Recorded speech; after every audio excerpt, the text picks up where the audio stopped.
Hai teman-teman, balik lagi di Say Something bareng aku Uyap di segmen kisah cerita. Sebelum kita lanjut ke segmen kisah cerita kali ini, aku mau nanya dulu nih, gimana kabar kalian? Semoga sehat dan bahagia tentunya. Nah, di segmen kisah cerita kali ini, aku mau ngebawain salah satu kasus yang mengerikan menurutku. Tapi sebelumnya aku mau tanya dulu nih, kalian tahu nggak kalau ada kasus baru yang lebih serem dari kasus Kamboja kemarin? Tapi ini bukan soal jual ginjal. Ini soal wanita-wanita muda yang dipaksa jadi mesin produksi sel telur. Mereka dipaksa, disiksa, dan diperlakukan kayak ternak. Korbannya lebih dari 100 orang. Sebelum kita lanjut ke ceritanya, buat kalian yang belum subscribe nih, langsung aja subscribe. Bantu kita buat berapa set? 5.000 subscriber dan tentunya nyalain notifikasinya biar kalian tahu update-update terbaru video dari Say Something. Oke, kalau gitu nggak usah lama-lama, langsung aja ini dia kisah cerita.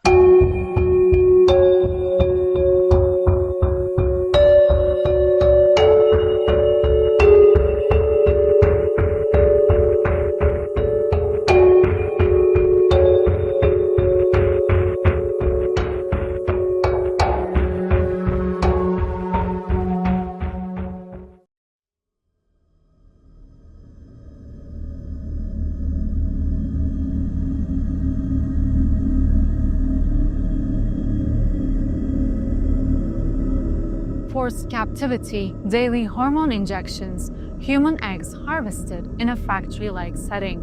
This is not a dystopian sci-fi nightmare. It's a harrowing reality for 3 Thai women who were rescued. Kasus ini berawal dari iklan-iklan di media sosial yang kelihatannya sah dan profesional. Pekerjaan sebagai ibu pengganti dibayar tinggi, kerja di luar negeri, aman dan legal. Targetnya jelas nih. Cewek-cewek muda di Thailand yang butuh duit cepet dan pengen bantu ekonomi keluarga. Banyak dari mereka pikir ini adalah peluang emas. Siapa sih yang nggak mau kerja enak di luar negeri dengan bayaran puluhan juta? Mereka disuruh kirim dokumen, diperiksa kesehatannya, dan dikasih janji manis soal kehidupan mewah selama bekerja. Nggak ada yang curiga. Tapi semua itu ternyata cuma tipu-tipu. Kontrak kerja yang dikasih nggak punya kekuatan hukum. Kontak agen yang dulu intens mendadak susah dihubungi setelah mereka berangkat. Dan disinilah mimpi buruk itu mulai jalan pelan-pelan.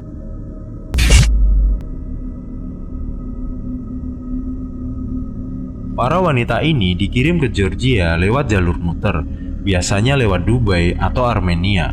Mereka nggak langsung terbang nih, biar jalur perjalanannya susah dilacak.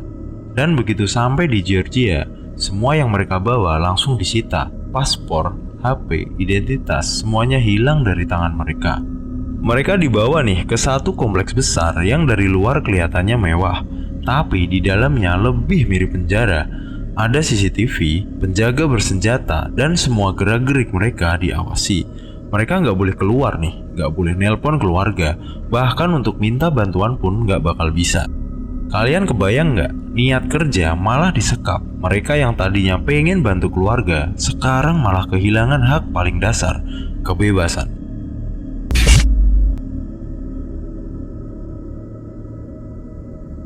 Setelah beberapa hari di dalam, mereka mulai disuntik hormon. Tujuannya, biar tubuh mereka bisa produksi sel telur sebanyak-banyaknya. Ini bukan sekali 2 kali, tapi rutin setiap hari. Gak ada penjelasan medis, gak ada persetujuan tertulis, pokoknya harus nurut. Efek dari hormon itu gak main-main guys. Beberapa korban bilang mereka muntah-muntah, sakit kepala, nyeri perut, sampai pendarahan. Tapi mereka tetap dipaksa buat lanjut. Gak ada istirahat, gak ada pilihan. Mereka diperlakukan kayak mesin, bukan manusia. Dan ketika waktunya tiba, mereka diambil sel telurnya lewat prosedur yang menyakitkan dan berisiko tinggi. Semua dilakukan di tempat yang diragukan legalitasnya. Gila kan? Mereka diperlakukan lebih parah dari pasien, tapi juga bukan pekerja. Mereka kayak ternak.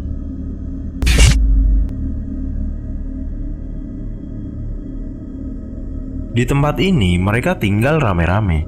Satu kamar bisa diisi 5-6 orang. Makanan seadanya, aturan ketat, bahkan jam tidur pun ditentuin. Mereka nggak boleh ngobrol soal kabur. Kalau ada yang ketahuan bisik-bisik, langsung diisolasi. Yang lebih parah, mereka nggak dibayar seperti yang dijanjikan. Beberapa cuma dikasih uang makan, ada juga yang nggak dapat apa-apa. Ada yang katanya dikasih 1.000 euro setelah panen sel telur selama 5 kali. Padahal harga satu siklus donor sel telur di pasar gelap bisa puluhan ribu euro. Dan kalau mereka nekat pulang, jawabannya satu, bayar denda. Ya, kalian nggak salah dengar. Mereka disuruh bayar 2.000 euro untuk bisa pulang. Kalau nggak punya, ya udah bertahan aja terus di situ, nunggu nasib atau keajaiban.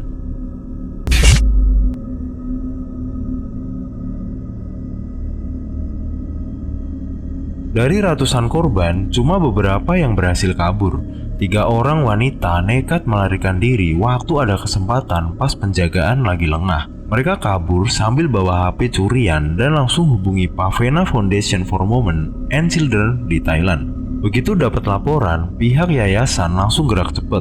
Mereka hubungi Interpol dan juga kerjasama dengan otoritas Thailand buat cari tahu lebih dalam. Tapi nyelamatin korban di negara asing itu bukan hal gampang. Apalagi sindikat ini punya koneksi dan duit gede. Tapi keberanian 3 wanita ini ngebuka jalan. Kasus ini akhirnya jadi sorotan internasional dan media pun mulai ngeliput. Tapi sayangnya belum semua korban berhasil diselamatkan. Banyak dari mereka yang masih hilang atau disembunyikan di tempat lain.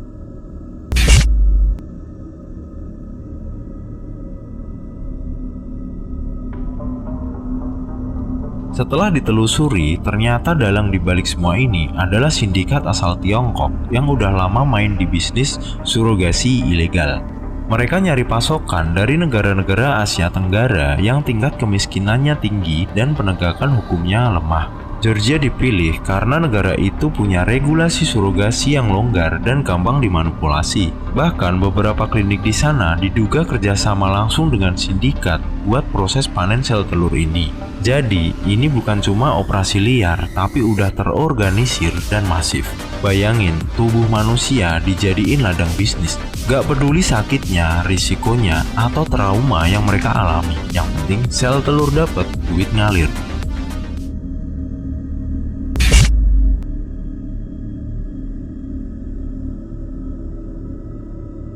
Setelah kasus ini pecah, Interpol dan pemerintah Thailand langsung turun tangan. Investigasi lintas negara digelar.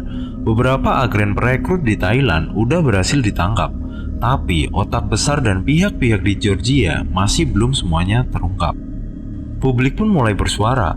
Aktivis, LSM, sampai netizen nuntut agar praktik kayak gini dihentikan. Dunia mulai sadar kalau eksploitasi wanita sekarang udah bukan cuma lewat fisik, tapi juga lewat sistem, lewat iklan yang dikemas manis dan janji-janji palsu.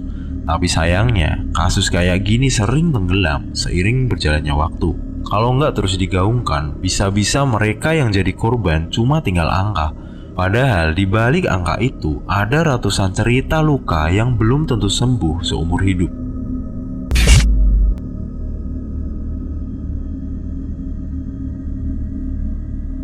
Kasus ini bukan cuma soal kriminalitas, ini soal nilai hidup, soal hak tubuh, dan soal bagaimana dunia memperlakukan perempuan. Kita lagi hidup di zaman dimana tubuh manusia bisa dijual kayak komoditas. Dan ini bukan cuma terjadi di negara miskin, negara maju pun banyak terlibat. Yang bikin ngeri, semuanya dibungkus dengan kata-kata legal, resmi, dan profesional. Padahal di dalamnya penuh kebohongan, kekerasan, dan penyiksaan.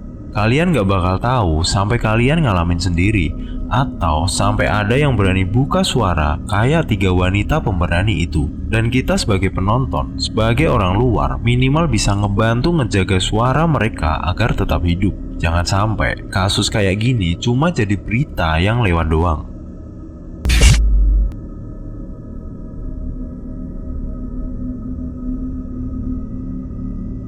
Sampai hari ini belum ada kepastian berapa banyak wanita yang masih ditahan atau disembunyikan.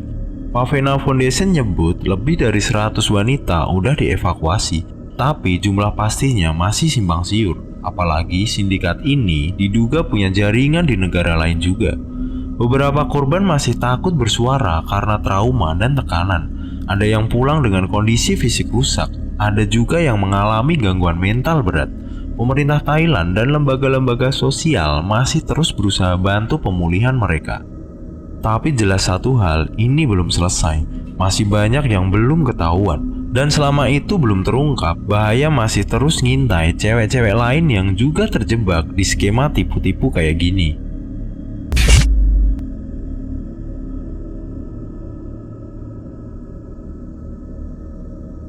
Di balik bisnis sel telur yang kelihatannya profesional dan medis, ternyata ada penderitaan yang luar biasa. Para wanita ini bukan donor sukarela, mereka korban, mereka disiksa, dan mereka diperas habis-habisan secara fisik dan mental. Dan yang paling ironis adalah, sel telur yang mereka hasilkan bisa jadi sekarang udah jadi anak-anak yang lahir di keluarga kaya di luar sana. Tapi orang tua yang membeli itu nggak tahu atau pura-pura nggak mau tahu bahwa ada tangisan dan luka di balik proses semua itu. Kasus ini nunjukin bahwa teknologi medis tanpa etika bisa jadi alat penyiksaan paling mengerikan di era modern. Aku yakin banyak dari kalian yang mikir, masa sih bisa separah itu? Tapi itulah kenyataan yang kejadian hari ini. Perdagangan manusia udah makin canggih. Bukan cuma jual orang, tapi juga jual bagian tubuh. Bahkan sistem reproduksi. Lebih dari 100 wanita disekap, dipaksa nyumbang sel telur, dan dilucuti hak hidupnya. Dan yang paling menyakitkan adalah mereka datang dengan harapan. Mereka datang pengen hidup lebih baik, tapi dunia malah ngasih mereka luka. Semoga cerita ini gak berhenti sampai di sini. Semoga lebih banyak orang yang sadar dan lebih banyak korban yang bisa bebas. Karena di balik semua ini masih ada banyak wanita yang butuh pertolongan dan mereka nggak boleh dilupain. Oke, itu tadi cerita tentang wanita-wanita muda di Thailand yang dipaksa buat jadi mesin produksi sel telur. Ya, gimana menurutmu, Sud? Iya sih, menurutku ironis banget ya, mengerikan, dan gak kebayang juga sih kalau misal kita ada di posisi mereka.